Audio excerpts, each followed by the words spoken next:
This episode is brought to you by National Geographic, presenting its new documentary film, Endurance.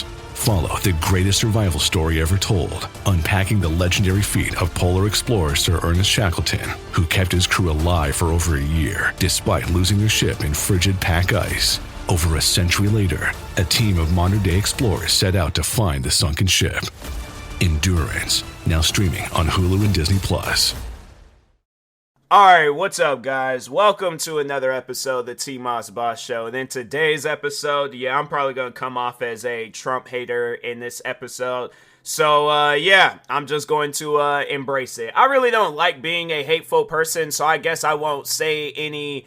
I won't say any hateful things, but I feel like that's going to be kind of hard to do in this podcast episode. I feel like some of the things may come off as some hateful things to say, but I don't know. I guess, by the end of this episode, y'all be the judge on whether or not I came off as a hater. But anyways, let's sit down. Let's talk about Trump. So the main motivation behind this podcast episode is that I posted a TikTok video where I was overall trying to open up the eyes of some Trump supporters, because I think that Trump supporters forget that this man has put your guys' life in danger on numerous occasions. And I feel like when y'all go out and you're these toxic individuals where you can't just, a few years back, 4 years back when you guys got defeated during the elections, it's like y'all couldn't have just accepted that and moved on. No, what you guys decided to do was raid the Capitol, and thinking like, oh, that's a normal thing to do. My thing is this.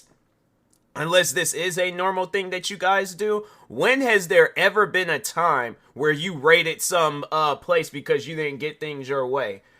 Before that moment, to anybody that was there January 6th, or if you supported the actions of January 6th, when has there ever been a time where you raided any area you could possibly think of? Because I guarantee and I promise you, none of you guys had did that beforehand. Now, I think the last time I talked on Trump, I compared him to one of my haters. Because the thing is this, I see so much similarities between one of my haters and Trump, where I don't even know how it's even possible, but it's like, you have this control over your audience to where you tell them to lift a foot in the air, they're going to lift a foot in the air. You tell them to run around the world, they're going to run around the world. You tell them to do some of the most crazy and outlandish things, they're going to do it. So here's the thing though, that's one thing that I have noticed between my hater and Trump, is that they don't go out and say, hey, go and raid the Capitol, or go, like, they'll say things like, I guess, beating around the bush, like, but overall though, the deeper meaning within it is that, yes, they want you to commit some sort of thing to do, So overall though, when I see that, I'm like, fam, how is it that, like, I have to say this episode is more so directed towards his supporters, because I'm really trying to figure it out. What do you think Trump sees in you? Like, honestly, that's something that I would like for his supporters to answer. It's like, what do you think Trump sees in you? Because I guarantee and I promise you this, Trump does not care about you. All right, the thing is this, you guys have been, some of y'all have been killed. I looked it up online. I think altogether from January 6th all the way up until that assassination attempt when that guy tried to shoot his, I think he was aiming for the head, but Trump turned and he shot him in the ear. But anyways, from that day, 5 people have lost their life fooling around with Trump. And I imagine that there's probably been people across the world that have been beat because they're outside wearing a Make America Great Again hat, or wearing a Trump 2020 or 2024 hat, shirt, whatever, but you're showing support to Trump in some sort of way. Like, there's probably neighbors that had their homes vandalized because they're out supporting Trump.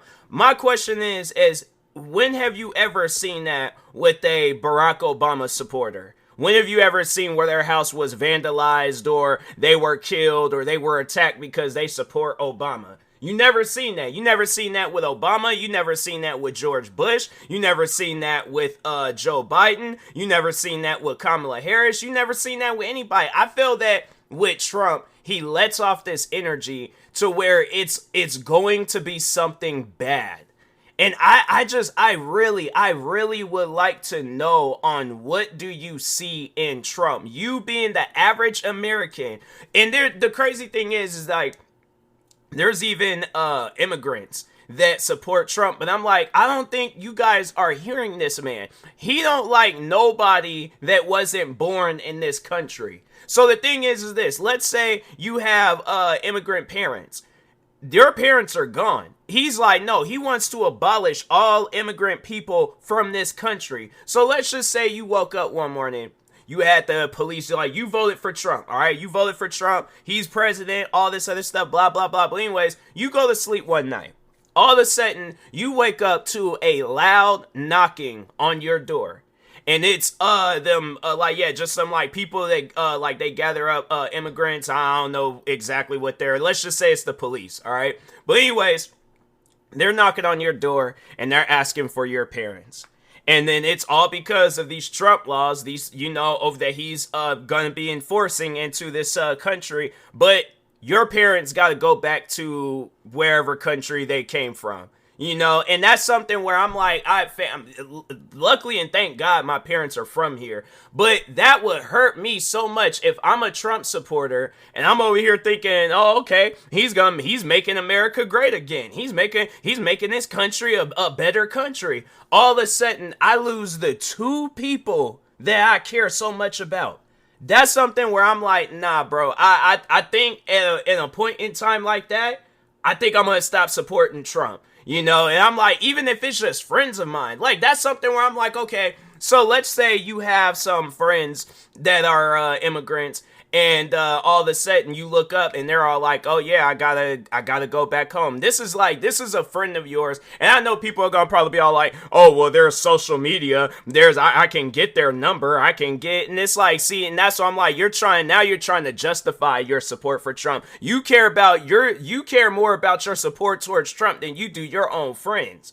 But it's like, yeah, even if it ain't your parents, let's say it's a cousin, let's say it's an aunt, an uncle, whoever, nephew, niece, it's just somebody that is not from this country. But let's just say it's a friend of yours. A friend of yours where you have to see them on a regular basis. Like, let's say that you went through some dark times in your life and this friend was there for you. And the thing is this, I get that Trump, he doesn't want criminals coming into this country, but it's like, you really gonna look a kid in the face and think he's a criminal? I'm saying it's like, there ain't nothing out here for this kid or for his family. I'm saying it's like, yeah, there probably are some criminals that's coming into this country, but it's like, how many criminals have already existed in this country?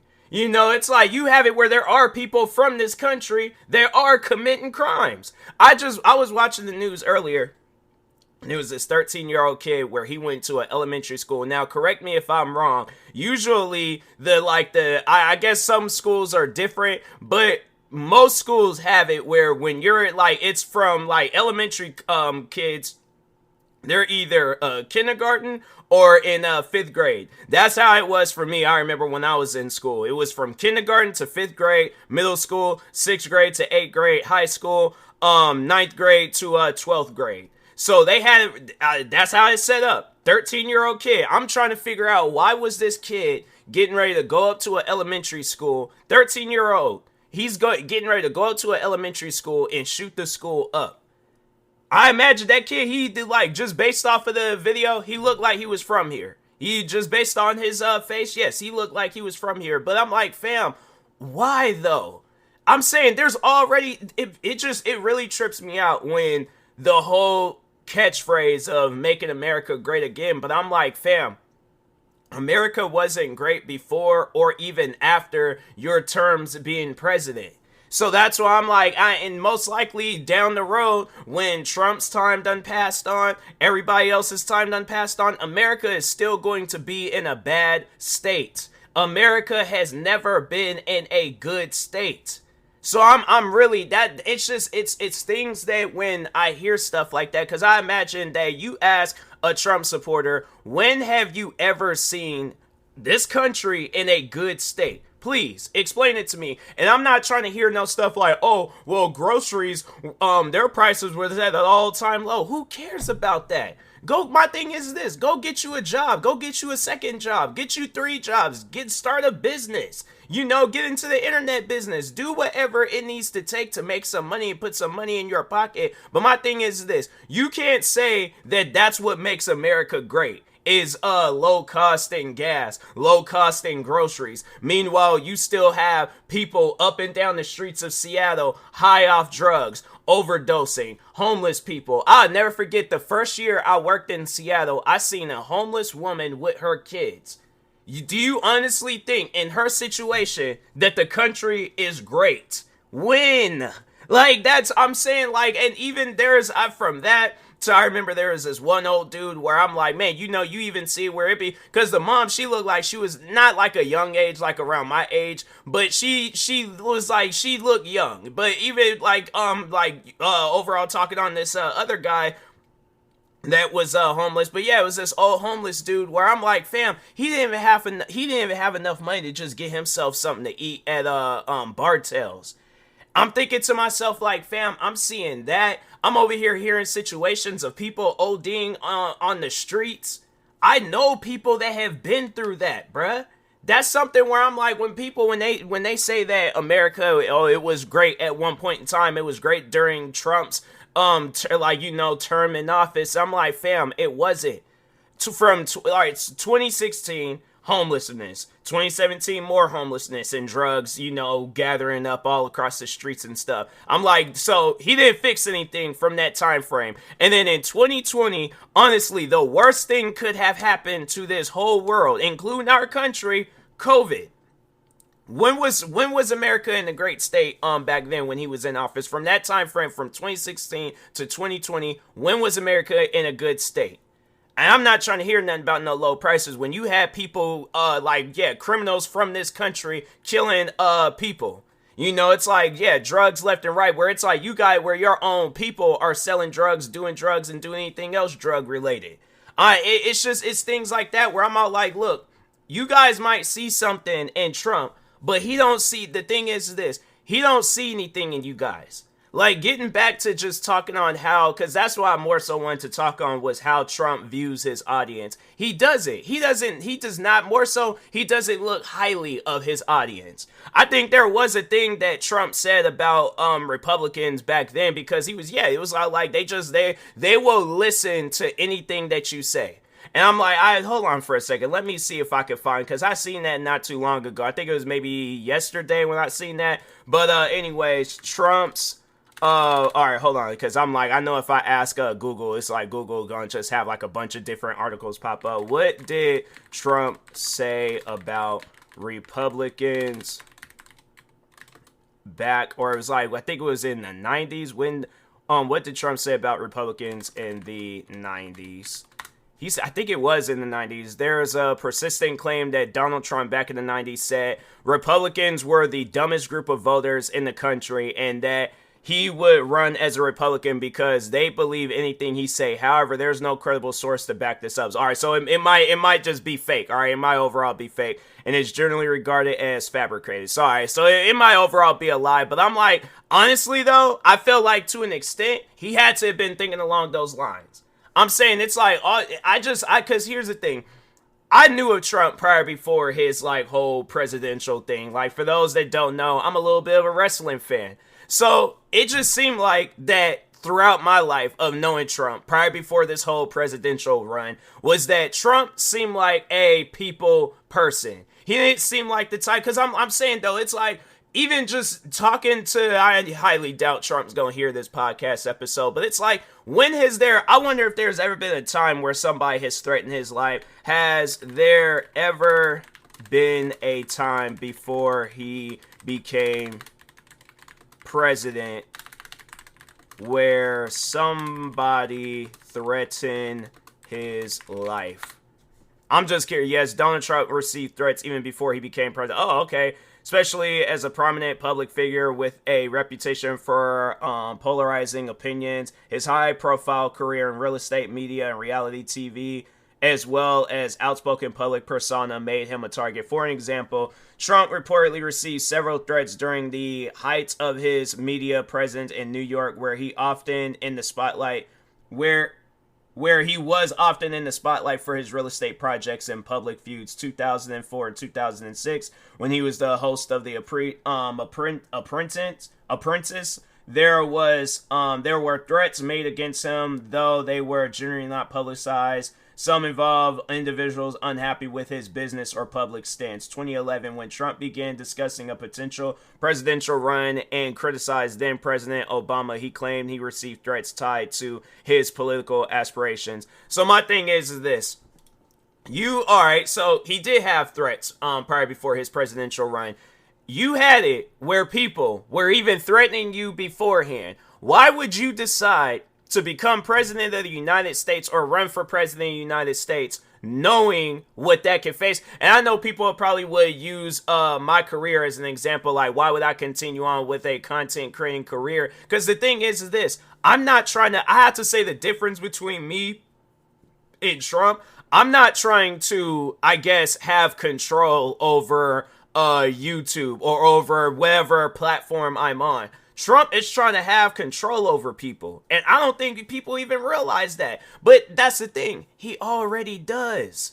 And I'm like, with me, I had to say the difference between me and Trump is that I don't want to have control over people. It's funny because I feel like it's a full circle. I made this tweet earlier. Hold on for a second. I made this tweet earlier, and I'm like, man, I got to thinking about that tweet. So I went on to say, I don't really know how to view myself as a creator. Of course, I see myself as a leader, but I also don't want people to follow me their whole lives. I want people to realize that you accomplish more focusing on yourself and being your own person. Pave the way for your own crowd. So my thing is this, at least for me, I want people to do right.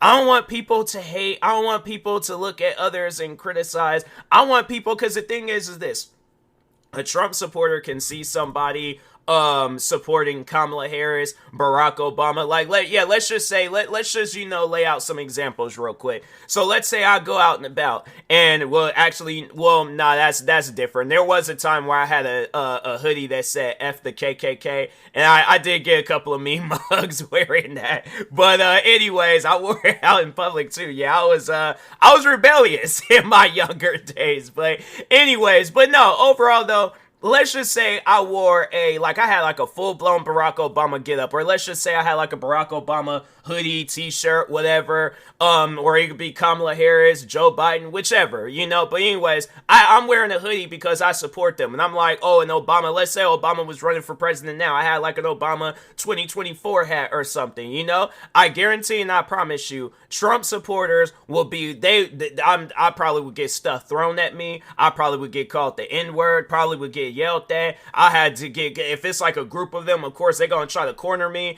and get me to admit that Obama is a bad person. They're like, and the crazy thing is that I've had that happen to me. I'll never forget. I'm sitting down thinking about it, and I'm like, I'll never forget. I remember when this guy, he was trying to force me to be a Trump supporter. Do you think in anybody's presidential run have they ever had, do you think when Obama was in office, when Joe Biden, he's currently in office now, George Bush, Bill Clinton, I'm saying you go down the list, do you think there has ever, well, I guess like more so during the internet times, do you think there has ever been a time where somebody was being forced to support whoever was in office? I highly doubt that anybody was trying to, because Bill Clinton, I have to say, like, the internet that we're looking at today, that kind of like came in during Bill Clinton's term and stuff. If not, then let's just say George Bush Jr. I highly doubt there was anybody on MySpace getting messages talking about, no, you're going to support George Bush and you're going to like it. Now, you say it right now that you're going to support George Bush. Barack Obama gets in office. Now, internet, it's definitely in a much more better state and things. But anyways, but yeah, it's like, do you think there is anybody on Facebook, Twitter, YouTube, where they're like, nah, you're going to support Obama and you don't like it. Now, say it right now that you're going to support Obama. No. Trump, all that had happened. And I'm like, fam, I just found it so crazy that there was a Trump supporter really trying to force me to be a Trump supporter. And I'm like, I'm not going to support him. I don't know what part of that you don't understand. But anyways, But yeah, it's like I could go out and about where yeah, let's say if there was an area where it was like a bunch of Trump supporters, and I went out there wearing a bunch of Obama gear, Kamala Harris gear, Joe Biden gear. Oh yeah, they're gonna be going all off on me about that. But I just remember the time where I had seen a Trump supporter. And yeah, he was wearing this because this happened years ago. But he held the door open for me and my family. I didn't go off on him. Even the one time I remember, and I feel like that there's this one guy when I was at jury duty, and he was like, he sat next to me. He was this old dude, but anyways, he sat next to me and just struck up a conversation, and I sat there and I listened to him. I heard what he had to say. See, the thing is this: I can at least for me, I can respect a person's political views, because there was a friend of mine that were they voted for Trump, and I'm like, hey, look, as long as you ain't one of those toxic Trump supporters, you vote for whoever you want to vote for. But Trump got a lot of toxic supporters, and so that's the thing where I'm all like, just like using content creating as an example. Yeah, there's content creators out there where they're toxic, but not all their supporters are toxic. I'm like, for an example, the one guy that I was getting into it with for years, for those that know who I'm talking about. But yeah, he had toxic supporters, but not all of them were toxic. There were some that got up out of there and they was like, nah, you got some issues, But anyways,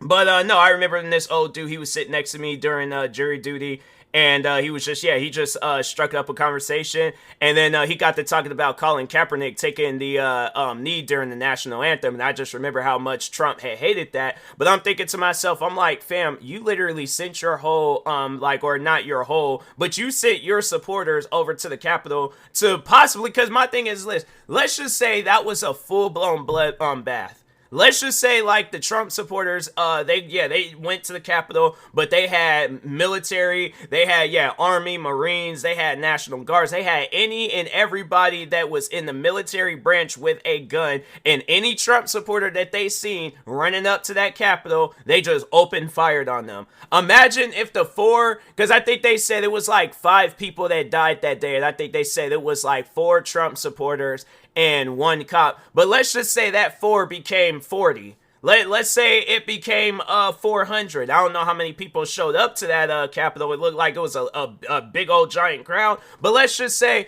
instead of them standing up, holding up Trump flags and what else, like having all these, like this Trump gear and them holding it up, let's say they're all laid out, scattered. Blood's all over the place, heads blown off, torsos shot up, legs shot up, whole body is just disfigured because they listen to Trump. And I'm like, to me, it's just even sad. And that's just a situation that I'll never forget. The video that I'll never forget was the woman that got shot, because I think they said everybody else, I think they was like they died. I can't remember how they said the other people had died, but they was like, they didn't get shot. They either was like beaten up or had medical emergencies or something while they was there. And I'm like, even to me, I'm all like, and that was filled up by Trump, but just the woman that got shot and killed. And I know people were trying to go after that cop, but I'm like, okay, so what would you do as a Trump supporter? You see a bunch of Barack Obamas, you have a gun, and you see a bunch of Barack Obama supporters raiding your house. What are you going to do? You're going to be like, hey, guys, stop it. No, I'm not going to use this gun on you because I'm a law-abiding citizen. Nah, I'm like, there's going to be some Obama or Kamala Harris or Joe Biden supporters, whoever it is that's raiding your house, and you got guns, yes, they are going to definitely lose their life. I guarantee you that, all right? But anyways, what would you, I feel like that's just a question I have to like ask them. It's like, what would you guys have done if that was you? You were that woman that got shot by that cop. And I felt so, I remember watching that video, and I had to say that was the first time I felt bad for a Trump supporter. That's when I realized, like, this man does not care about his supporters. My thing is this, I feel like that's something that I would love to see somebody ask him, what was the name of the 2 people, or no, well, at least the 2 people that got shot, the one that was at that rally, and then the woman that got killed, because that's something I'm like, let's just say, if I'm running for president, right? And then there were some supporters of mine that got killed because of their support. I would never forget their names. And if anything, I would try to create some memorial for them. But I'm like, I guarantee and I promise you, Trump probably don't even remember those people's names. He don't remember the 2 people's names that got shot and killed, or anybody else that done got killed, injured, beaten, any of that stuff. You know what? Let's just see how many of them. There probably would be some Trump supporters he might pardon once when he does have, like, you know, full reign in the White House and all that stuff. But if not that, I really feel like it would be some stuff where he's all like, this, if anything's, I guess, like, maybe if he's worried about the media attention, that'll probably be the only reason why he would free the Trump supporters out of prison. But if not that, if he knows he ain't gonna get no money out of the situation, he ain't gonna care about those people. Like, oh, we're working on getting them sent back home. So yeah, it's just gonna take some time and all this other crap. But I guarantee and I promise you, yeah, Trump, he don't care about those people. He don't probably remember the people's name that were injured during that Capitol riot, raid, whatever they want to call it. He don't probably remember that anybody else that was injured at that rally where it got that guy was trying to assassinate him. I'm trying to think of some other, anybody that's ever fallen victim to Trump's words. I guarantee and I promise you, Trump don't know any of those people and don't even care for any of those people. He's like, he'll use them for the media attention, but other than that, he don't care about anything else that they got going on. So, but anyways, with that being said, I will talk to y'all later. Thank you guys for watching and or listening. Yeah, I just had to get that out of my system, talking about Trump and things. But anyways, talk to y'all later. Thank you guys for watching and or listening, and peace.